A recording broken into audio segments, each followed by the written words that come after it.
This is the second part.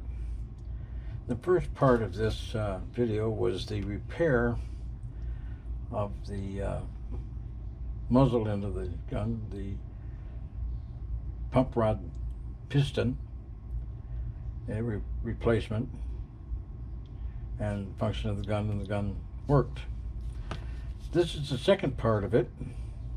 This is to replace the inlet valve, the outlet valve, or a spring or washers for the internal mechanisms of the gun. Tools you're going to need: a couple of screwdrivers, one little Phillips and one bladed, a rest, which is not going to be necessary for this repair actually, small screwdriver, flashlight would be handy, so let's get on with it.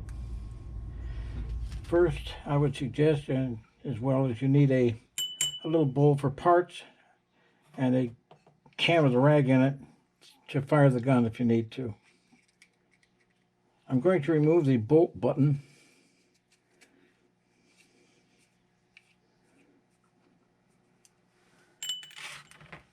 and then the button itself, and then the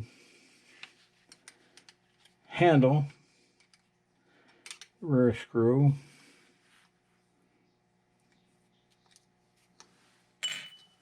the front screw,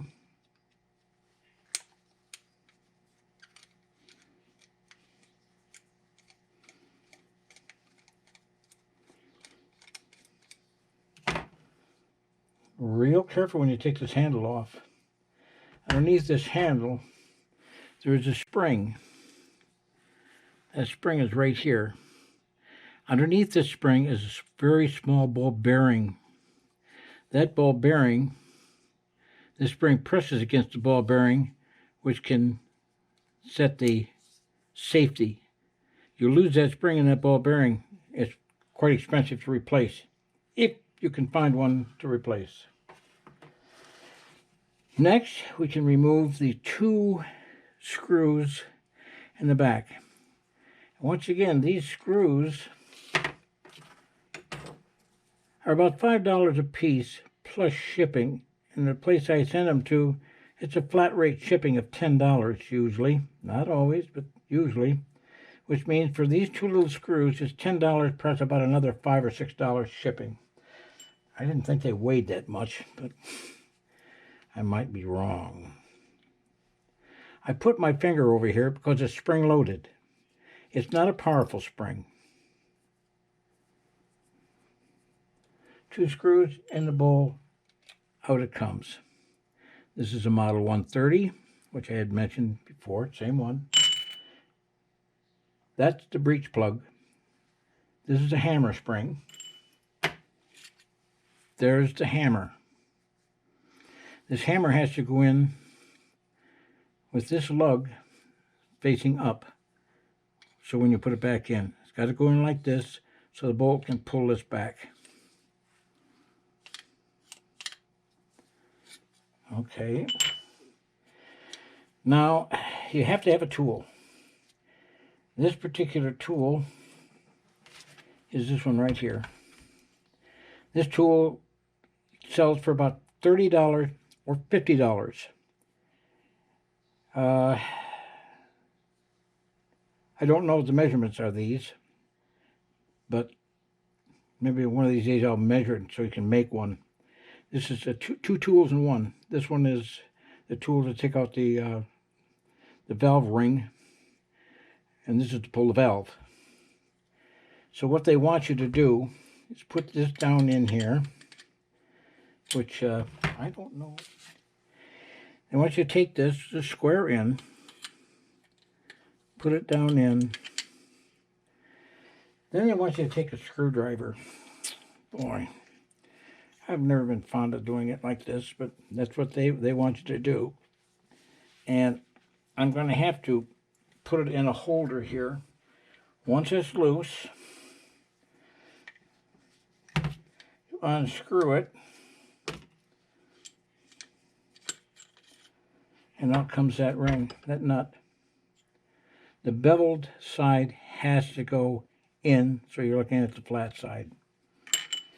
Now, they want you to take the other end of this and screw it on, because this is what it looks like on the inside. You're going to take this out right here. That'll screw on there like that, and it pulls it out.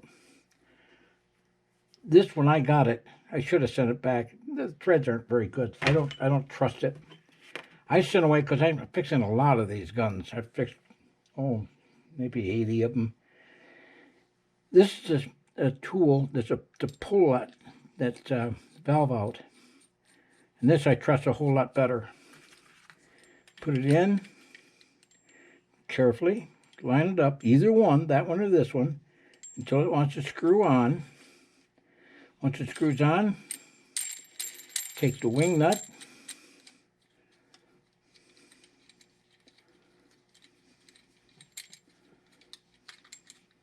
keep screwing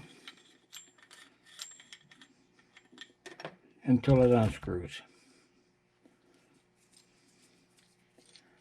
Now, this is the discharge valve, and that looks good. Well, because I've replaced it.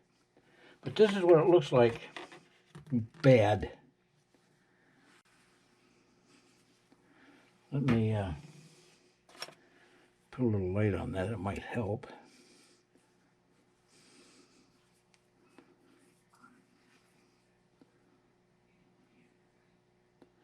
That's not good at all. Not at all. Where this one is really nice. Also, the discharge valve, or excuse me, the inlet valve is supposed to look like this. Nice, very nice valve. Okay, now, something else that did not come out with this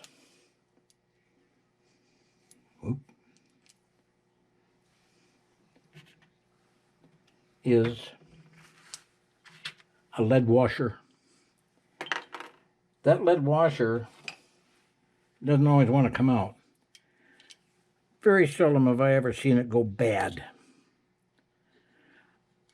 Put all the rest of the gun together with all new parts, except for the washer. If it works, end of the story. If it doesn't, oh boy, then you're going to have to dig it out.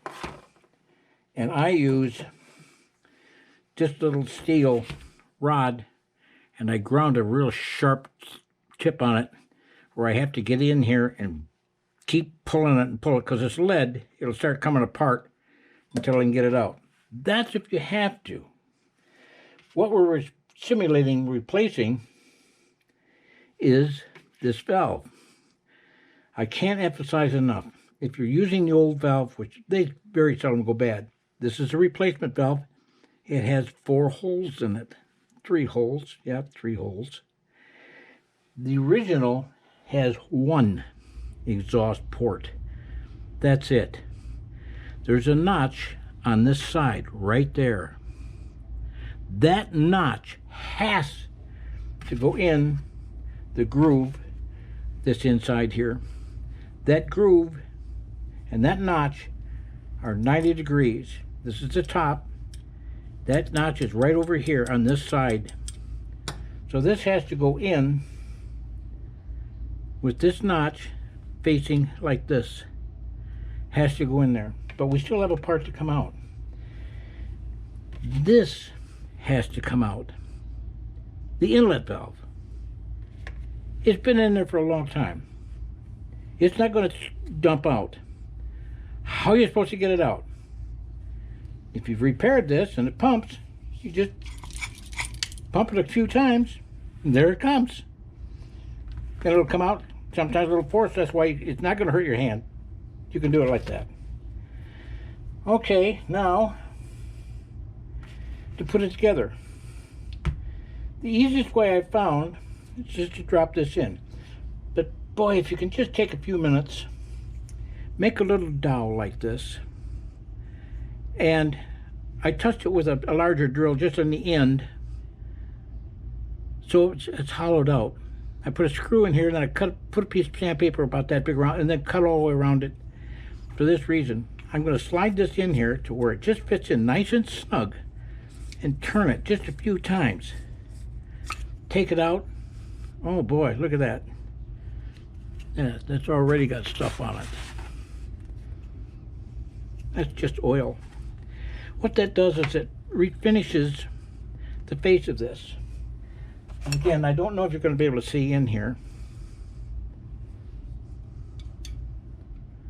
but if it's nice and shiny all the way around, oh boy, you've got a good seat. So now, put it together. Just going to drop this in here. Oh, I can't believe it. Normally it's not quite that quick and that easy. When you're looking at this and the inside, you want to see the shiny brass. I don't know, again, if you can see it in there, but you do not want to see the rubber. It won't work. It'll leak. Once that's in, can you recall, we have to have this notch exactly for that groove.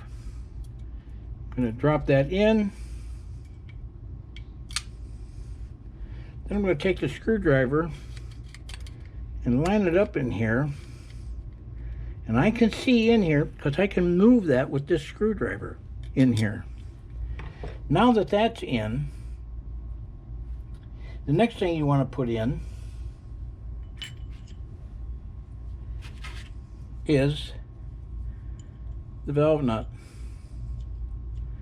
Now, they want you to take this, stick it in here and tighten it in. To get it out, they want you to pull it. Well, it would be this end.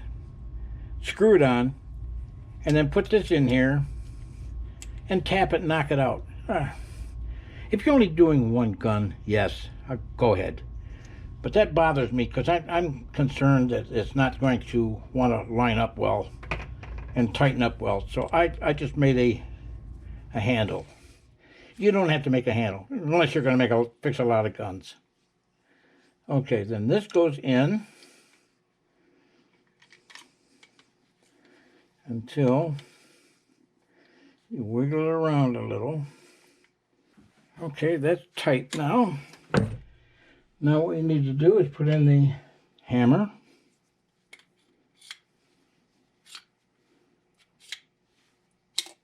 See, it went down. Hammer spring. Breech plug.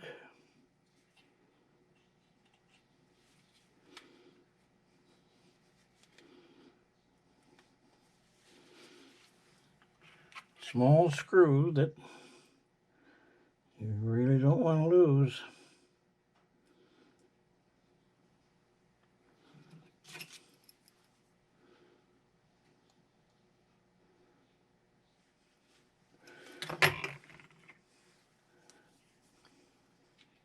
Bolt button.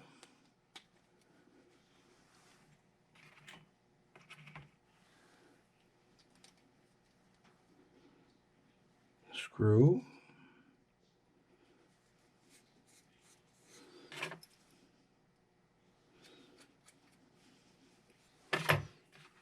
Now remember,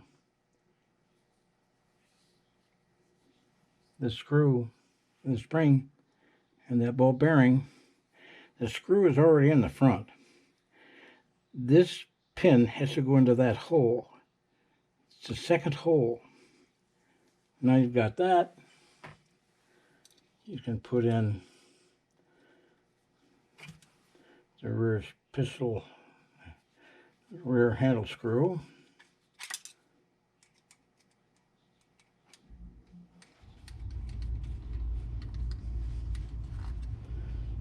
Front screw.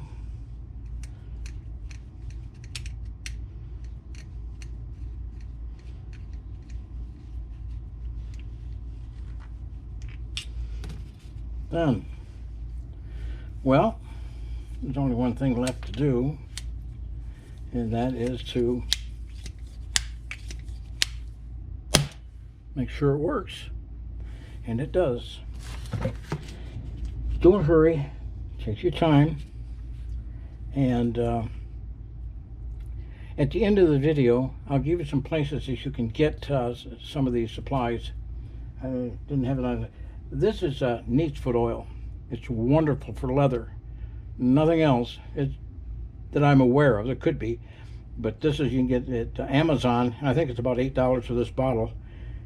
And what you want to do is, after you just replace this, you want to open this.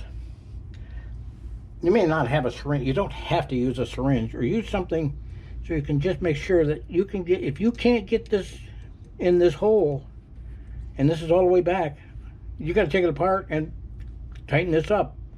Put just 1 or 2 drops in here, and 1 or 2 drops or 3 on this felt, this oiling felt. And then you're all set. Sometimes the spring gets weak. And this is what happens if this spring is weak. Now, we just fired this gun. So let's start it again. Now, it's not cocked. And let's see. It doesn't fire. I thought I just fixed this. I didn't fix all of it because I didn't really need to. But now, if I cock it and then pump it up, why does it shoot? This reason. This spring on the inside is a little weak. If it's weak, the hammer spring is pushing against the exhaust valve, allowing the air to get out. When I cock it, it takes the pressure off this spring, so now the air can come in. Once the air starts coming in, then it'll be enough air to push the 2 valves apart and increase pressure. So if you want to go all the way, then you have to buy that spring, of course, unless you possibly do, if you really quick, fast, and hard and cock it, it still doesn't want to work. But as you see, if we cock it, take the pressure off, it works. Take your time, and it's kind of fun to fix them. I hope it helped you. Goodbye.